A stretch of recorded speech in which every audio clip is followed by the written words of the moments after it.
Now, this weekend, no King's protests are planned across the country. A new report says speakers will focus on the shutdown, Medicaid, and laid-off federal workers. Got it. Congressman Byron Donalds, a Republican from Florida, joins me now. Congressman, is the Senate delaying any agreement until after the protests so they can look good as if they're standing up to Trump?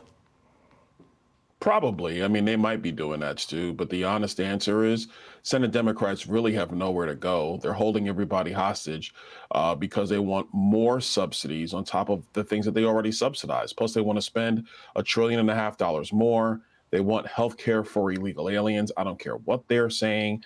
They use actually federal spending through the back door in some state programs to fund health care for illegals. We turned that off in President Trump's agenda bill, and they want to turn that back on. That's what's happening. So they can wait for this protest around the country or not. It's not going to change the dynamics. Senate Democrats have a responsibility now to reopen the government. Once that happens, then we can discuss whatever they would like. Can the administration find the money to pay the military during the shutdown? I believe so. I mean, look, there's enough money in the DOD budget from last year. I'm quite sure that President Trump and his team have really thought outside the box on ways to accomplish this, and considering all the things that they've been able to accomplish the first 9 months of his second term, I wouldn't bet against them. What do you make of the Democrats' response to the peace deal from Trump? To be honest, it's so ridiculous. Just be honest and tip your cap and give President Trump the kudos that he deserves. He was able to deliver peace in the Middle East. He was able to bring all the hostages home. But because they simply cannot get over the fact that he's better at foreign policy than they are, then they do these veiled appreciations for hostages, but don't acknowledge the fact that President Trump got the job done, like he told the American people he would. It's Trump derangement syndrome.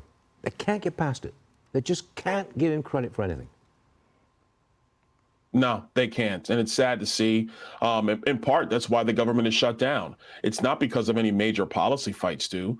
It's about Trump derangement syndrome. They're trying to prove to their base that they can stand up to Trump. So because of that, now federal workers are furloughed, some are going to get fired, and there's going to be other things that are going to happen. And you have troops, TSA agents, et cetera, who are not getting paid, all because Chuck Schumer, Senate Democrats, and House Democrats, mind you, want to prove that they're tough to stand up to Donald Trump.